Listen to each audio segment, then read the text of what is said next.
নমস্কার, বাংলা বার্তা থেকে বলছি সন্ময় বন্দ্যোপাধ্যায়। আরজিকর থেকে, কলকাতা থেকে, পশ্চিমবঙ্গ থেকে শটান চলে যাব একটু বাংলাদেশে। তার কারণ বাংলাদেশে এমন কিছু ঘটছে যেটা এই পশ্চিমবঙ্গের পক্ষে মারাত্মক ক্ষতিকারক। আনসারুল্লাহ বাংলা টিম তার একজন কর্ণধার কি বলছেন একটু শোনাবো আপনাদের কাছে।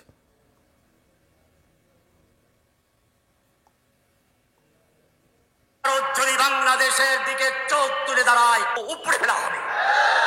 আমি বলেছিলাম ভারত যদি বাংলাদেশকে দখল করতে চায় তাহলে চীন সেদিন কি করবে, চিকেন নেক বন্ধ করে দিয়ে ভারতের সেভেন সিস্টারকে স্বাধীনতা করে দেবে।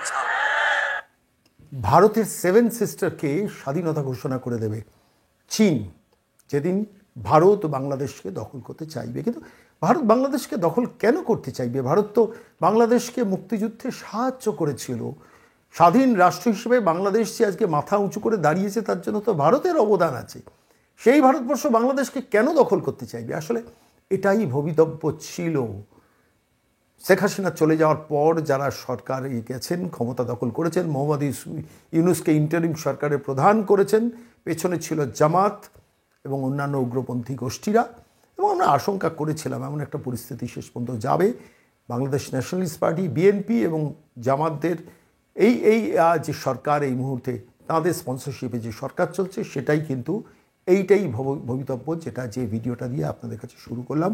বন্ধকের নামটা আমি আরেকবার আপনাদের কাছে পড়ে শোনাই। জসিমউদ্দিন রহমানি দীর্ঘ 12 বছরের কারাবন্দি। 2016 সাল থেকে 8 জন ব্লগারকে খুন করার দায়ে যাবজ্জীবন কারাদণ্ডে দণ্ডিত ছিলেন শেখ হাসিনার সময়। মোহাম্মদ ইউনূস এসে তাকে মুক্ত করে দিয়েছেন, কি না তার শারীরিক অসুস্থতা। এবং সেই শারীরিক অসুস্থতার সময় দাঁড়িয়ে এই মানুষটি তার হসপিটাল থেকে কি বক্তব্য রেখেছিলেন সেটাও আজকে শোনা দরকার।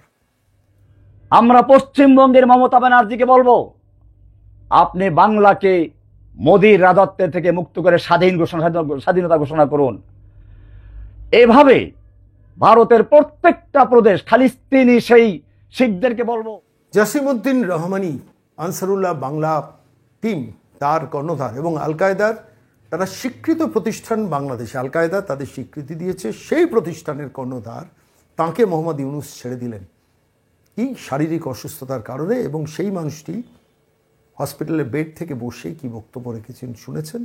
সরাসরি রাজ্যের মুখ্যমন্ত্রী মমতা বন্দ্যোপাধ্যায়কে আহ্বান জানিয়েছেন, এই পশ্চিমবঙ্গকে একটা আলাদা রাষ্ট্র হিসেবে আপনি গড়ে তুলুন এবং সারা ভারতবর্ষে যেখানে যত রাষ্ট্রে যেখানে বিচ্ছিন্নতাবাদী শক্তি আছে তাদের প্রভোগ করছেন, পরিষ্কার বলছেন, পাঞ্জাবে খালিস্তানিদের উদ্দেশ্যে বলছেন। এবং সারা ভারতবর্ষে যেখানে যত বিচ্ছিন্নতাবাদী শক্তি সবাইকে বলবেন আপনারা স্বাধীন রাষ্ট্র হয়ে যান এবং বকলমে পূর্ব পাকিস্তানের অধীনে থাকুন, যেটা বাংলাদেশকে পূর্ব পাকিস্তান করার অভিপ্রায় তাদের। আজকে আমি এই বিষয়টা নিয়ে বাছাই করে এলাম কেন জানেন?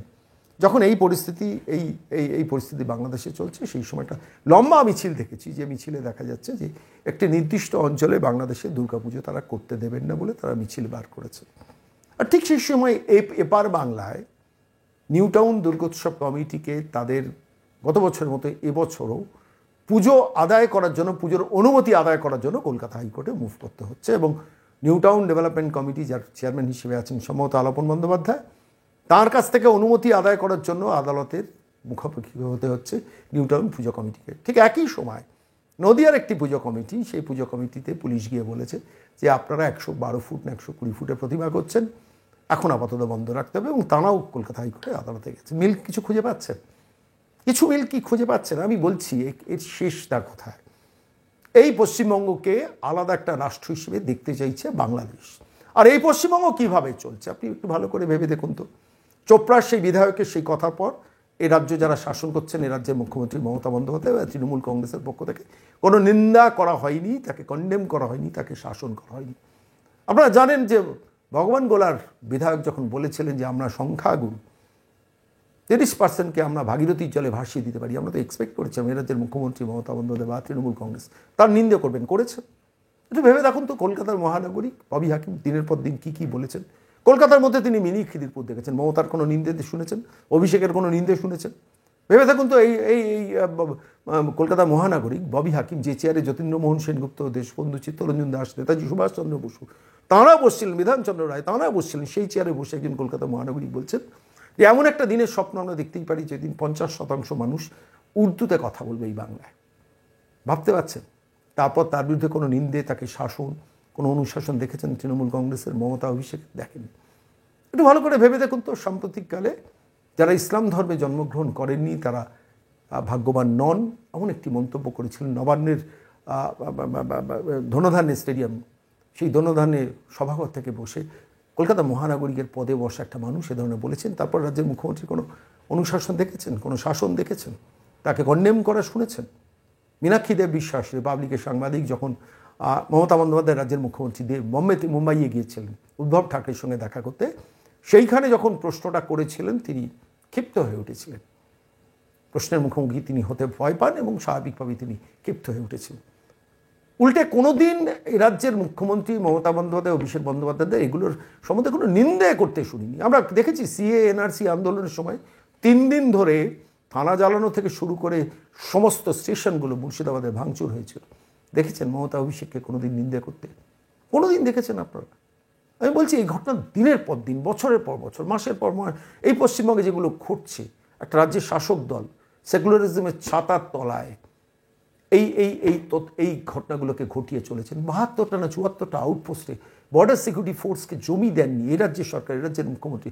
2015 সাল থেকে নবান্নে এসে কেন্দ্রীয় সরকারের থেকে বারবার করে রিকোয়েস্ট করায় যে আমাদের জমি অ্যাকোয়ার করে দিন। কেন সেন্ট্রাল গভর্নমেন্ট ডাইরেক্ট জমি অ্যাকোয়ার করতে পারেন? আপনারা অ্যাকোয়ার করে দিন, আমরা দাম দেবো, আমরা বর্ডার সিকিউরিটি ফোর্সের আউটপোস্ট করব, সীমান্ত পাহারার সুনিশ্চিত করব। এ রাজ্য সরকার 2015 থেকে 2024 প্রায় 10টা বছর তাদের কোনো রকম কোঅপারেশন করেনি। শেষ পর্যন্ত দিল্লির সরকারকে সম্ভবত সুপ্রিম কোর্টে মুভ করতে হয়েছে এই বিষয়টা নিয়ে।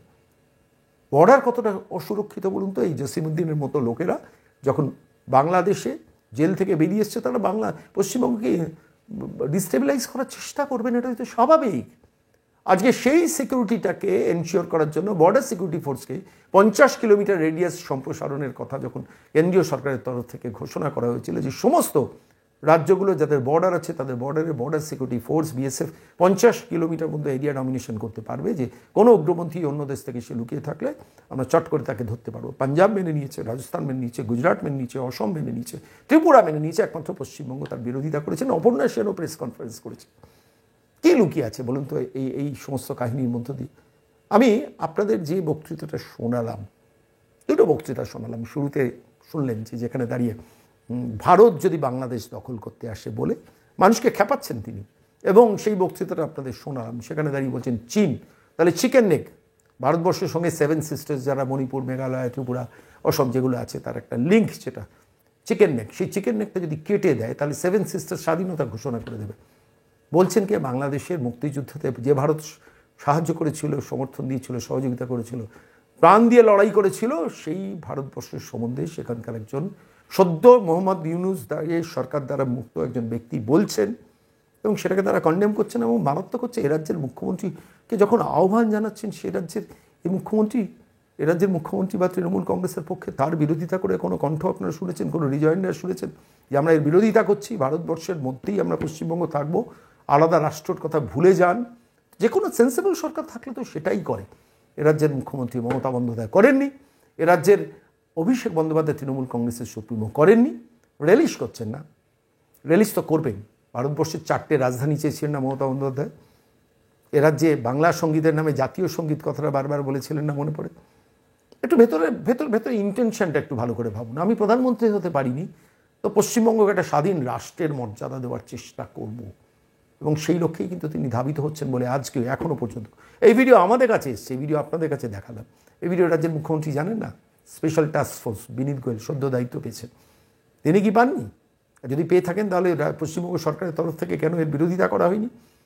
একটা ভারতবর্ষ সার্বভৌম ভারতবর্ষ, সেই সার্বভৌমত্বকে যখন অ্যাটাক করছে অন্য দেশের সদ্য মুক্তিপ্রাপ্ত যাবজ্জীবন জেলের জন্য যার নাম চিহ্নিত হয়েছিল, যিনি জেল খাটছিলেন, তিনি বেরিয়ে এসে যখন এই জাতীয় বেরিয়ে সময় যখন এই জাতীয় মন্তব্য করছেন, রাজ্যের মুখ্যমন্ত্রীকেই বাঁচলেন। সারা ভারতবর্ষে এতগুলো রাজ্য আছে, কোনো মুখ্যমন্ত্রীর নাম তো তিনি করছেন না, কেন মমতা বন্দ্যোপাধ্যায়ের নাম উচ্চারণ করছেন? তার কারণ তাঁরাও বুঝেছেন উনি হচ্ছেন সেফ কাস্টাডি। তার কারণ মুজিবুর রহমানের হত্যাকারী 16 বছর ধরে পার্ক সার্কাসে লুকিয়ে থাকতে পারে। এ রাজ্য সরকার, এ রাজ্যের পুলিশ, বিনীত গোয়েলের পুলিশ, রাজীব গোয়েলের পুলিশ তাকে ধরতে পারে না। বা ধরে না। এনআইএ এসে দিল্লি থেকে ধরে। পপুলার ফ্রন্ট বলে একটি প্রতিষ্ঠান গড়ে উঠেছিল পশ্চিমবঙ্গ না ভারতবর্ষের মাটিতে, মনে আছে? সেই পপুলার ফ্রন্ট করোনাকালে যখন আপনি 4 জন একসঙ্গে রাস্তায় বেরোতে পারবেন না, সেই সময় সেই পপুলার ফ্রন্টকে দীর্ঘ মিছিল করতে দেওয়া হয়েছিল মুর্শিদাবাদের মাটিতে। সেই ভিডিও আমরা দেখিয়েছিলাম আপনাদের, যেখানে সে পপুলার ফ্রন্ট তাদের পুলিশ বাহিনী, পুলিশের ড্রেস পরে, তাদের মিলিটারি বাহিনী, একটা স্বাধীন রাজ্যের মধ্যে, একটা অঙ্গ রাজ্যের মধ্যে স্বাধীন পুলিশ, স্বাধীন মিলিটারি, তারা মানুষকে স্বপ্ন দেখিয়েছিলেন, মুর্শিদাবাদের মানুষকে। এ রাজ্য সরকার কোনো ব্যবস্থা নেয়নি, কিচ্ছু করেনি। এবং তারপর এনআইএ এসে তাকে ব্যান করে, তারা অফিস বন্ধ করে, তাদের নেতাদের সারা ভারতবর্ষ জুড়ে অ্যারেস্ট করে। বর্তমানে তারা নিষিদ্ধ সংগঠন। এ রাজ্য সরকার সেটাকে বাধা দেয়নি। এখানেই তো লুকিয়ে রয়েছে। আল কায়দার টেররিস্টরা পশ্চিমবঙ্গে এসে সেফ হেভেন মনে করে, জামাতরা মনে করে পশ্চিমবঙ্গটা অনেক সেফ, ভালো জায়গা, পবিত্র জায়গা। কেন মনে করে আপনি বলুন তো? সারা পশ্চিমবঙ্গে, আপনি হয়তো জানেন না, আমিও হয়তো জানি না আমার পাশের ঘরে কে বাস করছে, কে লুকিয়েছে। কেন? তারা তো জানে আমার বন্ধু সরকার নবান্নের 14 তলায় বসে আছে, তাকে আহ্বান জানাচ্ছেন জসিমউদ্দিন। আজকে এটা নিয়ে আমি বারবার কথা বলেছি। যখন এই পশ্চিমবঙ্গে লোকসভা নির্বাচন হচ্ছে, বাংলাদেশের আমার একজন বন্ধু ফোন করে বলতেন যে এখানকার বিএনপি এবং জামাত বারবার তাদের সমর্থকরা খোঁজ নিচ্ছেন, দিদি জিতবেন তো। তারপর রাজ্যের মুখ্যমন্ত্রী যখন এখানে মানে 29টা সিট পেলেন, উল্লাসে বাঁধনহারা হয়েছিলেন বিএনপি এবং জামাতের সমর্থকরা। আপনার পুরো কাহিনীটা একটু পর মিলিয়ে দেখুন, একটা মালার মতো গাঁথা হয়ে যাবে, একটা বৃত্ত তৈরি হয়ে যাবে। আর সেই বৃত্তের মধ্যে দাঁড়িয়ে আমি সরাসরি দীপাঞ্জন চক্রবর্তীকে সরাসরি প্রশ্ন করেছিলাম পুরো বিষয়টা নিয়ে। আমাদের প্রশ্নের উত্তরে বাংলা বার্তাকে কি বলেছেন শুনুন।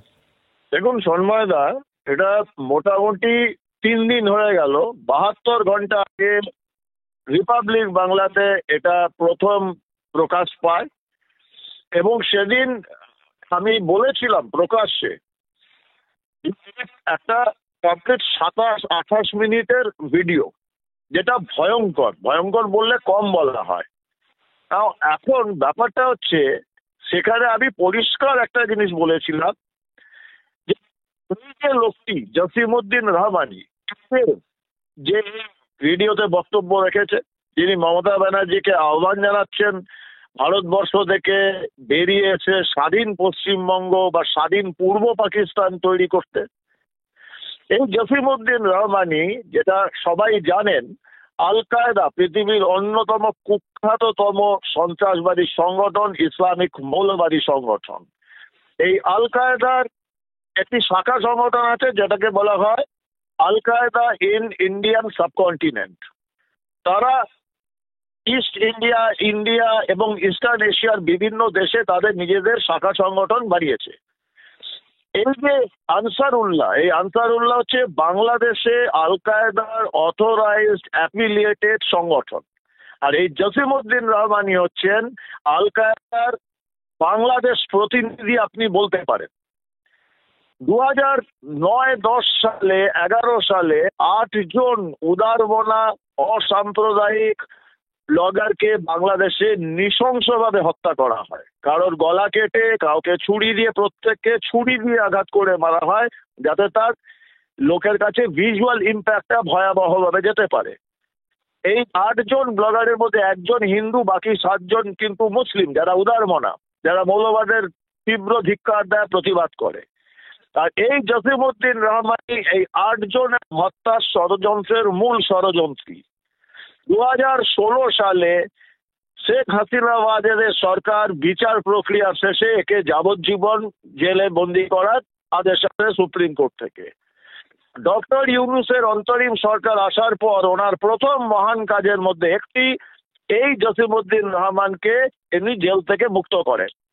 এবং যে ভাষণটা আপনি দেখলেন, যেটা দেখাচ্ছেন দর্শকদের, উনি জেল থেকে বেরোনোর আগে জেলের হসপিটালে শুয়ে প্রথম ওনার একটা মেসেজ যায়, এবং এটা কিন্তু পাবলিক কোনো জনসভা থেকে বলা নয়, এটা একটা সুস্পষ্ট মেসেজ কিছু বিশেষ সূত্র থেকে পাওয়া। এবার প্রশ্ন হচ্ছে যে এই যে জসিমউদ্দিন রহমানি, যে আল কায়দার সন্ত্রাসবাদের জন্য যার যাবজ্জীবন হয়েছিল খুনের জন্য, 8টা খুন, সেই লোকটি ভারতবর্ষের অন্যান্য বেশ কিছু সংগঠন যারা প্রত্যেকেই কিন্তু সার্টিফাইড সন্ত্রাসবাদী সংগঠন, তাদের আহ্বান করেছে যে ভারতকে আমরা টুকরো টুকরো করে দেব। ওরা বলেছেন এই রহমানি কাশ্মীরকে আমরা আলাদা করে দেব। ভারত যদি বাংলাদেশের থেকে চোখ তুলে তাকায় চোখ উপড়ে ফেলবো, যদি হাত বাড়ায় হাত কেটে ফেলবো, যদি পা বাড়ায় পা ভেঙে দেব। এবং সে আহ্বান করেছে যে পশ্চিমবঙ্গ, আসাম, ত্রিপুরা, উত্তর পূর্বের রাজ্য এবং বাংলাদেশকে নিয়ে নতুন করে স্বাধীন পূর্ব পাকিস্তান বানানো হবে।